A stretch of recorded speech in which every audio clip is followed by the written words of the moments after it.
Найти подход к собеседнику и провести хорошее интервью – пожалуйста. Написать интересную заметку или накидать репортаж – отлично. Придумать сценарий, сделать видеосъемки и смонтировать ролик – тоже получится. Многие учащиеся башкирской гимназии умеют снимать и монтировать видео, писать интересные тексты, работать с микрофоном, выступать перед публикой. Уже несколько лет здесь действует собственный пресс-центр. Ученики выпускают школьную газету на нескольких языках. Есть и своя съемочная группа. Только условий для ее полноценной работы нет.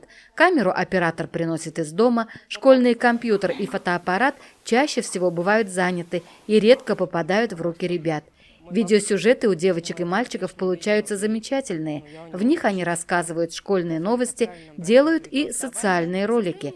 Подготовленный учащимися гимназии материал можно увидеть в социальных сетях и на башкирском детско-юношеском телеканале «Тамыр». Они готовят ролики для программы «Гора новостей» этого канала.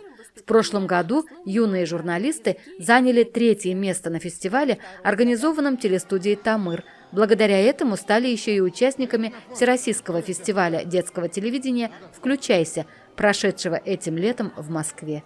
Так что самое главное – желание творить, придумывать, экспериментировать у ребят есть. Не хватает только нужного оборудования. Если появится все необходимое, гимназисты мечтают создать телестудию и дать ей красивое название – «Надежда», по-башкирски «Үміт». Многие обучающиеся имеют навыки видеосъемки и монтажа, но, к сожалению, у нас нет оборудования, и мы все это делаем дома. Наличие оборудования телестудии нам поможет привлечь других талантливых учащихся для выпуска медиапродуктов. Как ожидают ребята, телестудия «Үміт» станет главным информационно-развлекательным центром гимназии, который поможет информировать педагогов, учащихся и их родителей о жизни учебного заведения.